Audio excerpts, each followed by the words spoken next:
आप कपड़े की दुकान खोल रहे हैं, खोलने की सोच रहे हैं तो कितना इन्वेस्टमेंट आएगा और कितना आपको खर्चा लगेगा और कितना आपका इन्वेस्टमेंट होगा, ये सारी चीज़ें हम इसमें आपको कवर करने वाले हैं। और मिनिमम आप कितना अमाउंट लेकर बैठ सकते हैं कि कितना अमाउंट आपको मिनिमम चाहिए कि जिससे आप इन्वेस्टमेंट करेंगे उससे आपका प्रॉपरली आपका कपड़े का एक छोटा सा या नॉर्मली एक बिजनेस चालू हो पाएगा, जिससे आप अर्निंग नॉर्मली कर पाएंगे।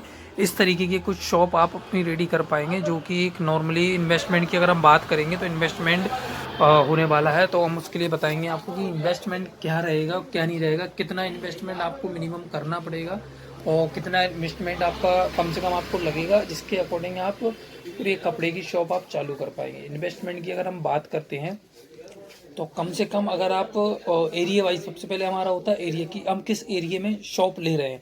अदरवाइज हमारी खुद की शॉप है तो वो बात अलग है, अदरवाइज हम कोई रेंट पे शॉप ले रहे हैं तो एक वो हमको पहले चेक करना पड़ता है, देखना पड़ता है कि कहाँ पर हम शॉप ले रहे हैं, किस तरीके की शॉप है, लोकेशन क्या है। लोकेशन मैटर करती है बिजनेस के अकॉर्डिंग, क्योंकि अगर आप मान लो ऐसी जगह शॉप ले लेते हैं जहाँ पर आपका कपड़े का कोई बिजनेस ही नहीं है, कुछ नहीं है, तो उधर पे आपको लॉस हो सकता है, आपका बिजनेस रन नहीं कर पाएगा। ठीक है, अगर आप ऐसी कोई मार्केट्स में लेते हैं तो मार्केट में अगर आप नॉर्मली शॉप्स अगर लेने जाते हो, छोटी भी आप शॉप लेते हो 4 से 5 हज़ार रुपये की आपको शॉप लेनी है, इससे ज़्यादा की कोई भी शॉप नहीं लेनी, जो कि आप शुरू में, क्योंकि न्यू आप बिजनेस में उतर रहे हैं। आप इससे हाईएस्ट शॉप अगर ले लेते हैं तो आपको उसमें आपको लॉस भी हो सकता है, इसलिए आपको 4 से 5 हज़ार 6 हज़ार रुपये तक की शॉप आपको सिर्फ लेनी है। ठीक है, उसमें आपने शॉप ले ली। शॉप लेने से पहले सबसे मेन चीज़, अगर आपको इससे पहले कोई एक्सपीरियंस है कपड़े का, या फिर आप किसी कपड़े की शॉप पर काम कर चुके हैं या किसी कपड़े की शॉप पर काम करके आए हुए हैं तो उसके अकॉर्डिंग आप कर सकते हैं। ठीक है, अदरवाइज़ नहीं है तो आप उसके लिए पहले आप सबसे पहले मार्केट वेयर कीजिए। मार्केट में आपको कि हम बताएंगे तो मार्केट में आपको क्या वेयर करना है, कि मार्केट में ट्रेंडिंग में क्या चल रहा है। ठीक है, मार्केट में किस चीज़ की कस्टमर डिमांड करता है। ठीक है, किस रेट की जीन्स, जिस रेट की शर्ट पिचती हैं, किस रेट की टी शर्ट्स पिचती हैं, जिस मार्केट में आप शॉप खोल रहे हैं उस मार्केट में आप पूरा ब्यौरा करिए और पता कीजिए कि किस चीज़ का किस रेट में आपको क्या मिल रहा है। ठीक है, ये सारी चीज़ें अगर आप करते हैं उसके बाद आपको होलसेल वालों से डील करना है। होलसेल वालों से डील करने के लिए मैं आपको लिंक कर दूंगा, बता दूंगा कि किस किस शॉप, कौन कौन सी शॉप है जहाँ आपको बहुत अच्छे बेस्ट रेट मिल पाएंगे। ठीक है, उसके लिए आपको कुछ नहीं करना है, एक हाथ 2 बार आप विजिट कीजिए, काफ़ी ज़्यादा शॉपों पे आप विजिट कीजिए, वहाँ पे होलसेल में जा कर के कंफर्म कीजिए, रेट पता कीजिए, सारी चीज़ें कीजिए। आपको ये सारी चीज़ें आपको जब मिलता चल जाएंगी, कंफर्म हो जाएंगी, उसके बाद आप आ जाती है शॉप की बात। तो शॉप अब जब हम खोलते हैं तो शॉप खोलने के लिए आपको सबसे पहले होता है इंटीरियर। अब जैसे कि बहुत से लोगों को आपने देखा होगा कि मान के चलो उनके पास 1 लाख रुपए है, 1 लाख रुपए वो लेके बैठे हैं, 1 लाख रुपए से 30-40 हज़ार रुपये तो वो इंटीरियर में लगा देते हैं। अगर मान के चलो 30 से 40 हज़ार रुपये आप इंटीरियर में लगा देंगे, आपके पास तो 1 लाख रुपए था, 1 लाख रुपए में आपने 40 हज़ार रुपये अगर भी लगा दी तो 60 हज़ार रुपये आपके होते हैं। 60 हज़ार रुपये में फिर आप किस तरीके से क्या सारी चीज़ों को मैनेज करेंगे। ठीक है, इसी के लिए मैं आपको देखो बताऊंगा कि किस तरीके से क्या करना है। अब मान के चलो आपके पास सिर्फ 1 लाख रुपये है, आपने शॉप ली 5 हज़ार रुपये की। ठीक है, 5 हज़ार रुपये तो आपको उधर पे आपने निकाल दिए।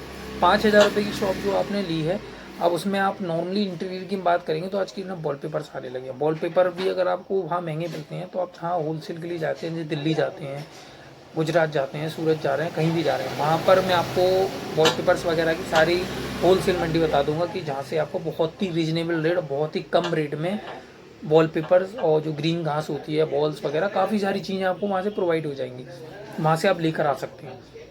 ठीक है, अगर मान लो आपको लोकल में वही चीज़ 100 की मिल रही तो वहाँ आपको 50 रुपये की पड़ेगी, तो वो आपको बेनिफिट ये हो जाएगा। ठीक है, अब मान के चलिए आप लोकल से अगर वॉलपेपर लगवाते हैं, अपनी छोटी सी दुकान दी है, 10x12, 10x11 की दुकान ली है, आप नॉर्मली वॉलपेपर लगवाते हैं, आपका 4 हज़ार 5 हज़ार रुपये का खर्चा आता है उसमें। ठीक है, अब वही आपको होलसेल से अगर आप उठाते 2-2.5 हज़ार रुपये वो प्लस पर आप लगवाओगे, जिससे उसको थोड़ा बहुत देना पड़ेगा, वो जो भी 200-400-500 रुपये जो भी लेता है, ये आपका हो जाएगा। ठीक है, ये आपकी मैनेज हो गई। अब आती है हमारी रैक की, हम किस तरीके से रैक बनाएंगे। ठीक है, कपड़े का किस तरीके से क्या करेंगे, तो उसके लिए बहुत ही अच्छी, बहुत ही बेस्ट चीज़ें आ रही हैं आज की डेट में, जो कि बहुत अफोर्डेबल रेट में होती हैं। ठीक है, और रीजनेबल रेट बहुत पड़ते हैं, बहुत अच्छे रेट पड़ते हैं, इसमें आप लेके करा सकते हैं।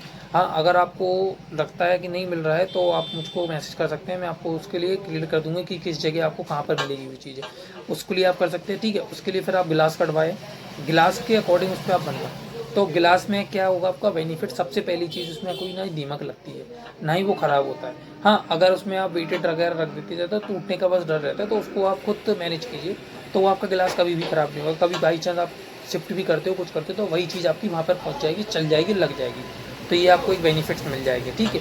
अब आती है हमारे काउंटर की बात। तो काउंटर के लिए मैं आपको बता दूँ, काउंटर के लिए आपको करना क्या है।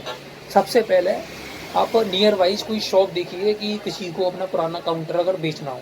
जैसे कि बहुत से शॉप्स वाले होते हैं, वो क्या करते हैं कि उनका बिजनेस अच्छा चल रहा है, जब चल रहा है तो उनको नया काउंटर बनाना है, तो उनको पुराना काउंटर हटाना है, अच्छी कंडीशन में रखा है, उनके लिए वो बेकार हो गया, लेकिन हमारे लिए बहुत अच्छी कंडीशन से माना जाएगा वो, ठीक। उसको हम क्या करेंगे, रिन्यू लेके थोड़ी बहुत सब करवा के उसको अपनी यूज़ कर सकते हैं, तो वो हमको बहुत ही कम में रेट पड़ जाएगा। जहाँ की अगर हम बात करेंगे, एक काउंटर अगर हम नॉर्मली स्टील का बनवाते हैं, अगर हम नॉर्मली स्टील का 8 से 10 हज़ार रुपये का आपको स्टील का काउंटर पड़ता है, ठीक है। और वही हम किसी से लेंगे तो 1.5 से 2 हज़ार रुपये में हमको काउंटर मिल जाएगा, ठीक है। एक काउंटर हमने वो ले लिया, एक लकड़ी का काउंटर ले लिया किसी से, तो इस तरीके से हमारा ये हो गया, हमारी दुकान रेडी हो गई बहुत ही कम बजट में, जिसमें आपको जो अप्रोक्सीमेटली जहाँ से 10 से 12 हज़ार रुपये आपका लगेगा, 10 से 12 हज़ार रुपये में आपका अप्रोक्सीमेटली रेडी हो गई। अब आपकी आती है माल खरीदने की बारी। तो माल खरीदने में जब आप जाते हैं तो पहले आप मार्केट में देखिए, टेस्ट कीजिए कि क्या चीज़ चल रही है, क्या नहीं, क्योंकि वही चीज़ बढ़िए। अदरवाइज़ आप कुछ ऐसी चीज़ ले आओगे जो बिकेगी नहीं, या फिर कोई रेट ज़्यादा ले आओगे, कुछ ले आओगे वो नहीं बिक रही, तो फिर आपको लॉस हो जाएगा, आपको बिजनेस बंद हो सकता है इस जगह। तो ये बहुत इंपॉर्टेंट चीज़ है, इस चीज़ को आप बिल्कुल ध्यान रखिएगा, ठीक है। अब जीन्स लाते हैं, आपके मार्केट में कितने रुपए वाली जीन्स बिकती है, किसी मार्केट में 200 रुपये की जीन्स बिकती है, तो आपको उसके अकॉर्डिंग देखना है। किसी मार्केट में 1000 रुपये तक की जीन्स बिकती है, 2000 की बिकती है, तो उसके अकॉर्डिंग आपको जीन्स लानी है। तो वो चीज़ें अलग आती हैं, कम रेंज वाली अलग आती हैं, सेल्स वाली चीज़ें अलग आती हैं, जिसमें आप सेल लगा के बेच रहे हो, ठीक है। अब आप यहाँ गए, आपको पहले अपना मार्केट एयर कर लिया, सारा कुछ कर दिया, उसके बाद आपको उसी के अकॉर्डिंग माल करना है कि जो ट्रेंडिंग में चल रहा है, जो बहुत ज़्यादा ट्रेंड में है, ट्रेंडिंग हो रहा है, उसको आप लाए, जिससे कि आप हाथों हाथ वो माल आप अपना बेच पाओ और नया माल स्टॉक कर पाओ और मार्जिन उस पर रख पाओ। अब आपको आगे करने के लिए क्या करना है कि जो मार्केट में लोग मार्जिन ले रहे हैं, अगर आप एक टी शर्ट बेच रहे हो, एक टी शर्ट पे मान के चलिए आपको 200 रुपये की पड़ती है, और वही टी शर्ट मार्केट में 400 रुपये की बिक रही है, तो आपको क्या करना है, आपका जो न्यू बिजनेस है, आप उसको 300 350 में बेचो। सबसे पहले चीज़ इस पर आप मार्जिन बनाएंगे और कस्टमर को सेटिस्फाई करेंगे, और कस्टमर आपका परमानेंट होता जाएगा। क्वालिटी सबसे मेन इंपॉर्टेंट करती है, क्वालिटी पे अभी आपको इधर पर ध्यान देना है कि क्वालिटी बहुत अच्छी होनी चाहिए। ऐसा नहीं कि आप कुछ भी ले आया और उसको उस रेट में बेच रहे, तो ऐसा नहीं होगा। कस्टमर एक ही बार आएगा, उसके बाद दूसरी बार आपके पास बिल्कुल नहीं आएगा। तो ये सारी चीज़ों का बिल्कुल ध्यान रखना है। और अब आगे इसमें और भी काफ़ी सारी चीज़ें बताऊंगा, तो अभी आप मुझे बताइए कि ये आपको ब्लॉग कैसा लगा, कैसा नहीं लगा। अगर आपको अच्छा लगा तो मुझे बताइएगा, इसमें आगे भी बहुत सारी चीज़ें हैं, बहुत सारी चीज़ें मैं आपको बताऊँगा। तो उसके लिए आपके लिए थैंक यू सो मच। अब आगे आप आइए और हमसे जुड़े रहिए, तो इस तरह की बहुत सारी अपडेट मिलेंगी आपको। कपड़े का अगर आप बिज़नेस कर रहे हैं या कोई भी बिज़नेस आप कर रहे हैं, तो हमको मैसेज कर सकते हैं, हम आपको उसके लिए आगे प्रेफर करेंगे। Thank you.